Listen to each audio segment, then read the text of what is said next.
Today we talk about sticker shock and the HOPE Act. I'm Dr. Mark Amols, and this is Taco Bout Fertility Tuesday.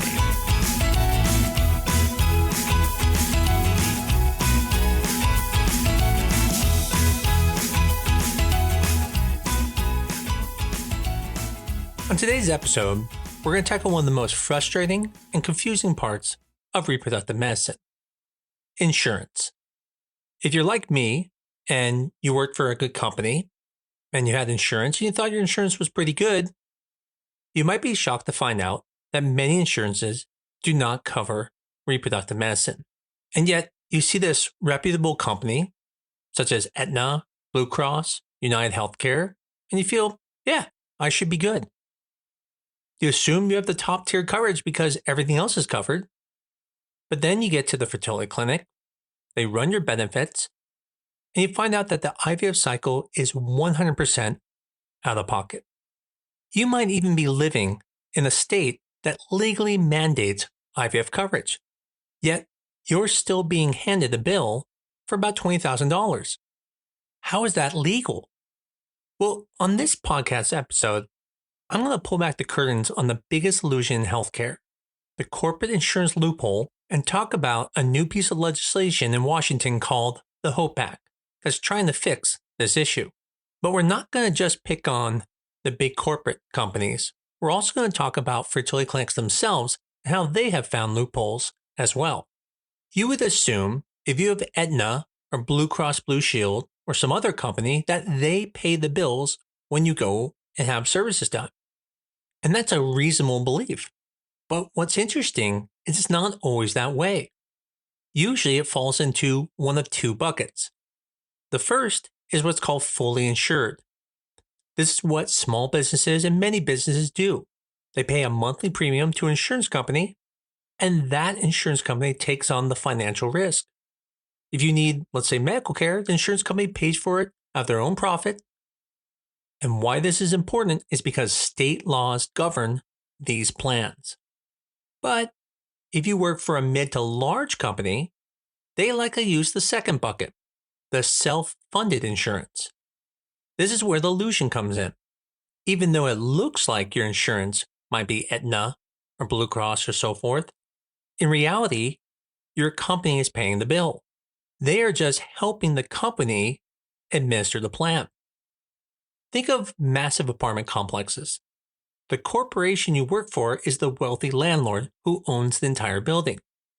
And they have plenty of money in their own bank to pay for all the repairs. But the landlord doesn't want to answer the phone at 2 a.m. in the morning. So, when your sink breaks and needs to be fixed, they hire a property manager to handle those calls and do the paperwork, and then they send a plumber. Well, in healthcare, companies like Aetna and Blue Cross are just the property manager. Your company hires them as a third-party administrator. Then, Aetna issues you an ID card and processes the paperwork. But when you submit a claim for your, let's say, IVF or other treatment, Aetna isn't paying out of their own pocket. They're just cutting the check using your employer's bank account. The employer is the one writing the rules on what gets covered. So why does this matter? Why did I just explain all of this?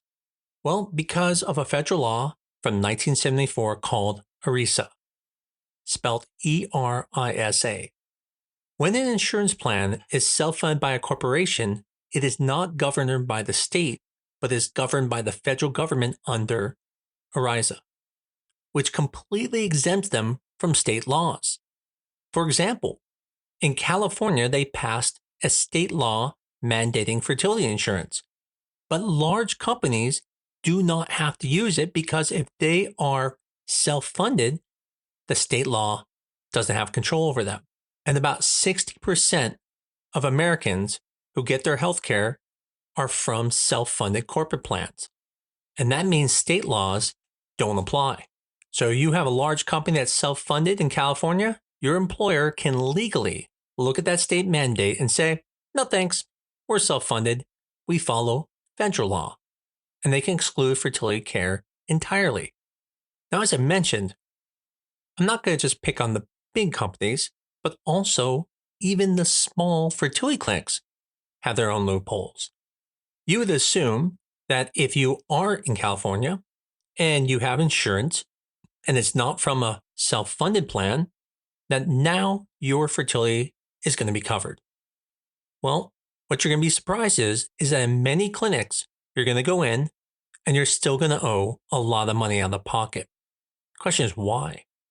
Well, because although your doctor is in network, your clinic's lab may not be in network. And this is a structural loophole. These clinics will structure their clinic in network, but the embryology lab outside. Now keep in mind, this isn't done just to be a loophole. There are actual legal reasons for doing this to protect the clinic from things that can happen in the lab. But because they are separate entities, you can actually say we're in network because your clinic is, but your lab is still out of network. And so now that mandated state doesn't work so well because most of the expense is not in the clinic. It's from the lab. So sure, your insurance covers the $200 ultrasound, but you're left holding the bag for $15,000 from embryology and facility fees. And as a patient, it looks like one clinic. You walk down the hall from the exam room to the procedure room thinking, yeah, I haven't gone to a new clinic. But financially, you cross an invisible border into an out-of-network facility. And I know what you're thinking. This has to be illegal. Didn't they pass the No Surprise Act to prevent things like this? They did, but unfortunately, it doesn't fall into that category because it's not an emergency.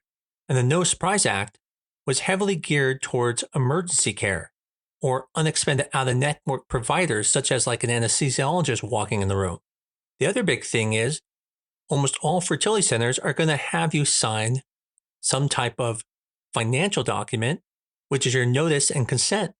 Once you sign that waiver acknowledging that the lab is out of network, you legally surrender the federal protections against surprise billing and agree to pay the higher out-of-pocket cost. So what was the point of this episode? Just to educate everyone? Well, yes, but also because there is things that you can do. And this brings me to the good news, the HOPE Act. HOPE stands for Helping to Optimize Patients' Experiences with Fertility Service Act, and it was just reintroduced to Congress. The reason the HOPE Act is such a big deal is that this prevents the federal loophole that these large companies can use, which over 60% of people get their insurance from. Essentially, the HOPE Act says if a corporate health plan covers standard obstetrical care like having a baby, then they are legally required to also cover infertility diagnosis, treatment, and standard fertility preservation.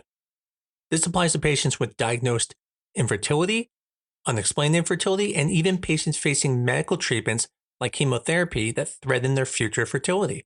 The way you can help is by calling your current representative and letting them know that you want to push this HOPE Act through. Now, what if you fall into the other category, where maybe you're in a mandated state and they aren't self-funded, but yet their clinic is still out of network? Well, at this time, you can't force the clinic to go into network, but there are questions you can ask that can help you determine if this is going on. So, when you sit down with a financial person, don't just ask them, do you take my insurance? That question is a bit of a trap. There are 3 questions you really need to ask. Number 1, is the embryology lab in network for my specific plan? Or is it in a separate out-of-network entity? Number 2, does the doctor's in-network status also apply to the facility fee for the egg retrieval and transfer?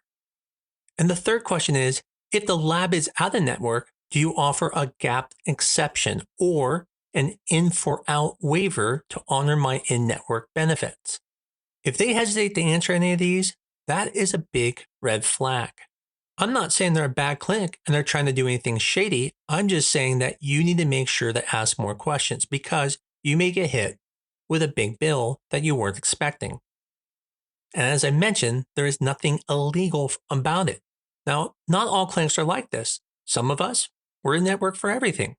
Now, we might be separated different companies, but we still are in network for everything. The question is, why would someone be out of network? Well, it's not always for nefarious reasons. Sometimes some insurances won't pay very well. And so the clinic says, I can't go with that network if they're not going to pay well, so they don't go in network. The important part here is for you to know this can happen so you can ask those questions and not get burned later when you find out. Let me give you an example of how much this can affect you. Let's say the total cost is about $21,000, and the standard mandated coverage by your state says that insurance is covering 80% of the cycle. Then that means insurance will pay about $16,800, and you're just stuck with $4,200 of that bill.